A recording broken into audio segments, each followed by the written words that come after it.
The end of my relationship with Amelia shredded my heart, plunged me into a profound despair.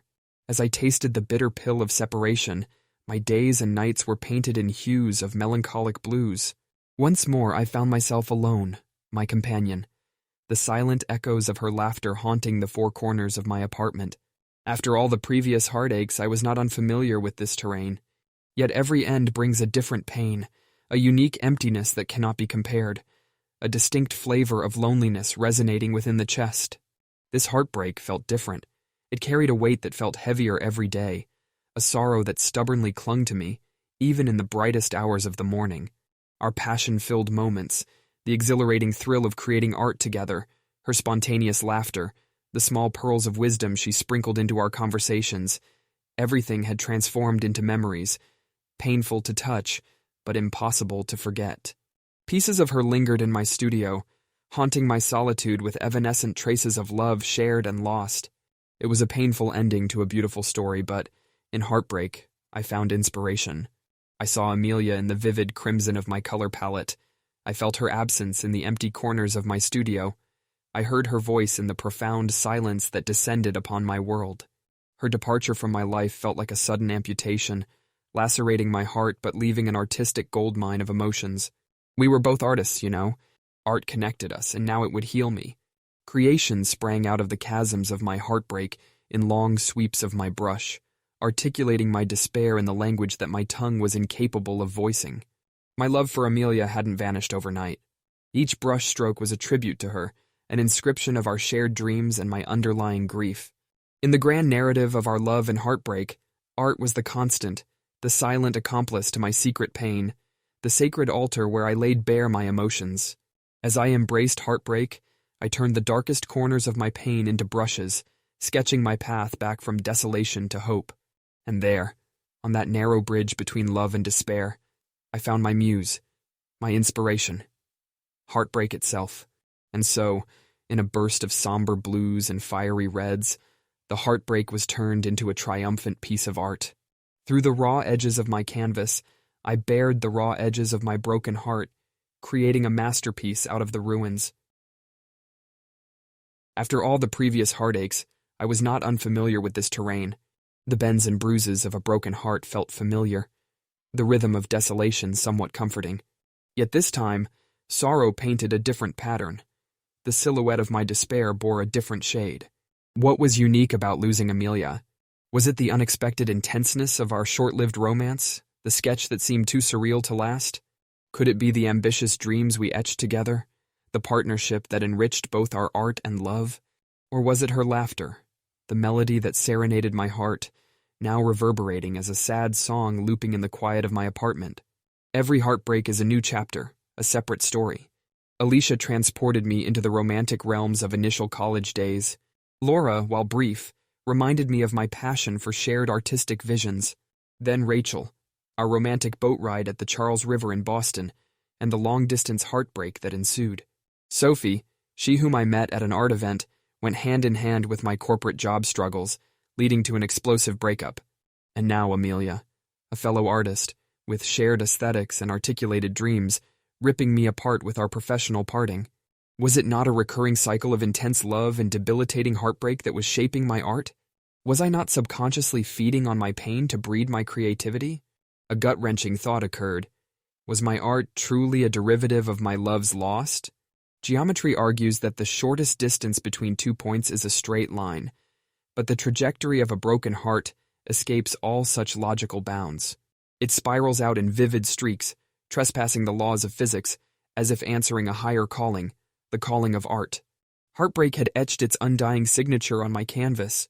My heartache, though unique each time, had begun to seep into my palettes, the intense reds no longer a statement of love, but imbued with the melancholy of heartbreak. Each stroke of the brush, it seems, was no longer an external application of paint, but an internal manifestation of bleeding love. Now here's a paradox for you. My art, the very crux of my identity, seemed to bloom in the compost of my heartbreaks. It was almost as though the instinctual response to every heartache, every shattered relationship, was to seek refuge in my art, pouring my heart and soul into it. And just like a phoenix rising from the ashes, I found my art was reborn anew with each personal misfortune. The end of my relationship with Amelia was no different. My emotional tremor branched out into my canvases, like a sullen shade of sadness blending effortlessly with the other colors. Yet sorrow didn't shroud my artistic vision or stifle my creativity. Instead, it augmented it. It was a testament to my resilience, my ability to withstand the toughest of times and transform adversity into art. But my work wasn't just about my heartbreak. Buried beneath the layers of paint and the flourish of my brush strokes was my narrative, etched with an undeniable earnestness. The vibrancy of red reminding me of the passion that Amelia and I once shared, the splash of blue serving as a poignant reminder of the melancholic aftertaste of our breakup. And then there were the stark whites and turbulent blacks, weaving tales of love, loss, hope, and despair. They say art is subjective, open to interpretation. And amidst these varied, swirling colors and amorphous shapes, some saw loneliness, some saw resilience, and some perhaps caught the ebb and flow of my tumultuous journey of love and heartache. Me, however, I saw sincerity. Yes, the sincerity that marked my existence.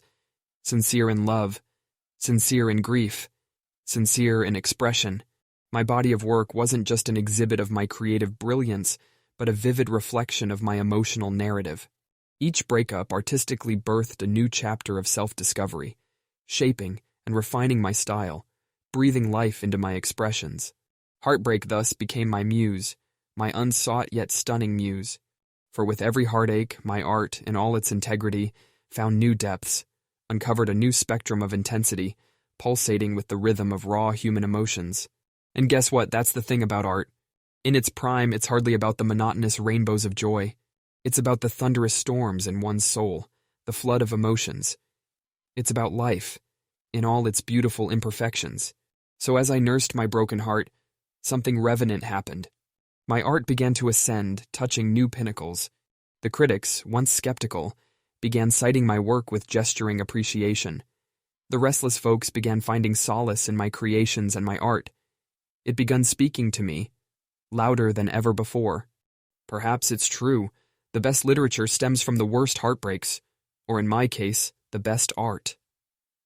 Heartbreak may have been hard, but it did lay the foundation for my artistic journey, a journey marked by sincerity and resilience, every wound fueling my resolution, every fallen tear becoming a color on my palette. Lucky me, in my highs and lows, I had my art, a constant companion, a testament of my pain, my solace, my declaration of resilience, my art. Rejection stings, even for the most seasoned amongst us. Art critics, gallery owners, lofty collectors, their opinions started mattering more than I had anticipated. Each critique felt like a hard slap on my face, each rejection an echo of my inadequacies ringing in my ears. A cocky arrogance painted my initial reactions. What do they know about my art? I'd scoff, nursing my bruised ego with the warm cup of denial. But, as the rejections stacked up, the veneer of arrogance began to wear thin. Doubt started creeping into the corners of my aplomb, subtly yet persistently corroding my self-worth. Was I good enough? Was my work stimulating enough? Was my art feeling the vibrancy that once made it unique? In the quiet hours of the night, these questions haunted me, their intensity increasing with the silent ticking of the clock. But as they chipped away at my confidence, I realized something fundamental about being an artist. Unlike any other profession, as an artist, your work is an extension of you. A rejection of your work feels like a rejection of your very self, your essence, and it stings, oh, so sharply, because it's personal. To create is to bare your soul for everyone to see, and when they look away, indifferent or unimpressed, it feels like an assault to your dignity. Feeling the pierce of rejections, I took a step back to reassess. A fresh perspective seemed necessary, in both my art and my approach towards it. As an artist, I had two choices. I could either bend to the preferences of the market, tailoring my art to satisfy the whims of critics and collectors, or I could retain the authenticity of my vision, upholding the sincerity that governed my creation.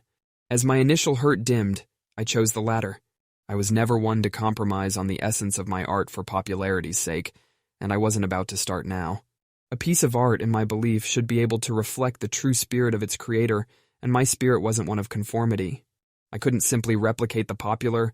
I had to make my work, my struggle, my fears, my dreams, myself. Isolation. A theme I hadn't explored before suddenly felt relevant. It wasn't just about the physical isolation, though working alone in my studio for countless hours did lend this theme a personal touch. It was more about emotional isolation, the solitude of dealing with your thoughts, your self-doubt, the isolated bubble of creativity where you are alone with your art, your soul reaching out to the world via the brush or the chisel. Combining the feeling of this poignant isolation with my signature style, I embarked on a new series. The collectors who had previously rejected my work could no longer ignore the raw intensity it portrayed. A few months into working on this series, a wave of acclamation swept over me. The same critics who had dismissed my work now lauded it, their icy indifference melting in the face of my renewed tenacity. As I waded through the applause and the praise, I realized that art, just like life, wasn't just about the sunny days. The stormy nights mattered just as much, if not more. Isolation, after all, had its own unique beauty, a haunting allure that drew people in and left them pondering long after they had finished admiring my canvas. Rejection had indeed led me to a new path, and I, Andrew Green, was all the better for it. Having made my choice, a newfound certainty bloomed within me. It wasn't the arrogance from before, which had been just a mere front for my bruised ego. Rather, it stemmed from an understanding of who I was, what I was meant to be, an artist through and through. My art wasn't about pleasing the masses or fitting into the popular mold. It was and had always been an expression of me. My experiences, my fears, my desires, and my thoughts. My art didn't just showcase a scene or an object.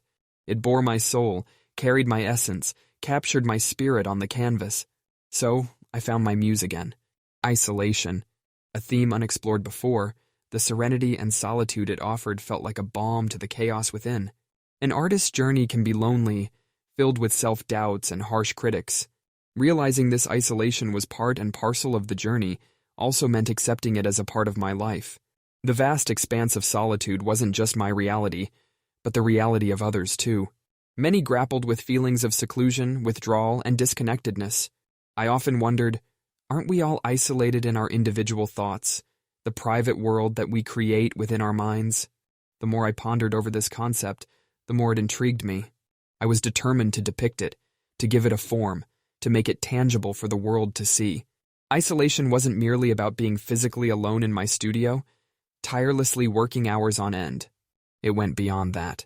It reflected in my art and life, representing the unique bubble of creativity where an artist battles their own demons, where they are alone with their art, their heart, and soul reaching out to the world through their work. The isolation felt within the depths of my heart, my soul, and my being was what I intended to capture. So I embarked on a new journey, charting into uncharted territories, exploring isolation and solitude as my theme. Using my brush as my guide, I poured in my unique perspective and experiences onto the canvas, encapsulating the essence of my journey into each piece. The authenticity of my work was not lost on the critics. They recognized the originality, the depth, and the sincerity that the new series presented. Their previous dismissals soon turned into praises, their icy indifference melting away until all that was left was a newfound respect for my art and me. Life has fascinating ways of presenting challenges, and often these challenges serve a purpose greater than what appears at face value. That purpose for me was to rediscover and reaffirm my true identity as an artist. The rejection from art collectors that once shook me to my core eventually turned into my stepping stone. This was a lesson that sometimes setbacks are nothing but setups for huge leaps forward. I felt a strong desire to prove myself, to prove that I'm more than what a bunch of collectors see me as, that I have more to offer to the world of art. So I took up this bad patch as yet another challenge, vowing to myself that I would transform this into something positive. So, I dived back into my art with more vigor than before, not with the motive of earning commercial success, but to enhance my essence as an artist, to strengthen my voice as a creative speaker. Instead of letting the rejection bog me down, I chose to channel it into creating something that embodies the exact feeling, something that spoke volumes about the subtle terror such rejection instills within a soul. I wanted to face my own fears and insecurities head-on. Hence, I decided to start a new series with a theme centered around isolation. The concept of isolation rang a bell in my mind as if it were second nature to me. Often, as artists, we are no strangers to isolation. Our profession invariably demands us to seclude ourselves from the rest of the world and submerge into our own creative universe, a lonely space where external voices barely penetrate. In order to reach the depths of your own soul, it's necessary to cut yourself off from the outside clamor. I resolved to explore this loneliness in ways I never had before. I intended to depict how this isolation builds a unique and precious bond between an artist and his art. Through this series, I magnified and breathed life into the subject that is often viewed with a sense of dread. And as I weaved complex layers of solitary existence into my work, I noticed how it resonated with critics as well. It seems my fresh perspective intrigued them. Their icy indifference towards me started to thaw gradually. Their increasing appreciation was certainly a welcome change, a soothing balm, coping with a setback, not just as an artist, but also as a person. It was gratifying to see a U-turn in their perspective and respect for me and my work. Realizing how my perspective had managed to touch their artistic sensibility provided me the validation I didn't know I was seeking. A setback became a setup for a comeback, and the journey revealed a magnificent panorama of unexpected victories. Ironically, a theme that spoke volumes about being disconnected managed to connect me better with the art world, critics and connoisseurs alike. What started as a defeat soon became the crest of my successful journey as an artist. It was indeed a learning curve, one that led me towards personal and professional growth. Looking back, I start to see that perhaps it was this very rejection that I needed the most to delve back into my artwork with renewed passion and a more profound understanding of myself as an artist. Growing appreciation and acceptance became the crucial final strokes in the canvas of my artistic journey. I was offered critique, yes, but the critique was different now. They were no longer dismissive, but constructive. The dismissive air that once dictated their conversation seemed to have melted away. Their appreciation was like a soothing, warm shower after a long day at work. As an artist, the success of my story was not just about the applause from the gallery or the paycheck at the end of the day. It was, and always has been, about the small victories, the tiny nods of approval from art critics, the single whisper of well done that could drown out a chorus of disapproval. It was about being seen, being recognized for who I am, and being adored for it. The change in their regard for me felt like validation, something I hadn't known I'd needed until it was right in front of me. I got to see critics, the ones who had earlier dismissed my work, gradually thaw and extend their hand towards me. The icy indifference that once wrapped our interactions was replaced by a supportive, respectful understanding. Painting is not just about strokes and colors. Every brush stroke on the canvas was not just paint, but a fragment of my soul, my thoughts, my imaginations. Through isolation, my artwork had managed to create a bridge between the viewer and myself, a bridge that connects emotions, experiences, hopes, and fears. The journey of a setback becoming a setup, in turn becoming a comeback, was a humbling experience, one that taught me never to underestimate even the smallest setbacks, for they all make for memorable comebacks. Indeed, it was my journey of dealing with setbacks as an artist that provided me with a renewed sense of self, a reassurance that art, not just as my passion, but as my life, was my calling. And when the critics started acknowledging my work, that verve, that gusto to explore more, ignited in me. I started weaving more layers, more complexity into my work, hence creating a medley of solitary emotions. An ironic twist of fate where a theme centered around isolation had not only connected me better with the art world, but had also helped me better understand my art. The validation I gained along the way had without doubt provided me with renewed passion towards my art and instilled in me a more profound understanding of myself as an artist. The downside of my isolation had led me to create something truly remarkable. So sometimes the setbacks, as painful as they may be, do lead to roads that you never thought possible. And as an artist, there is no greater joy than seeing your hard-earned sacrifice result in success.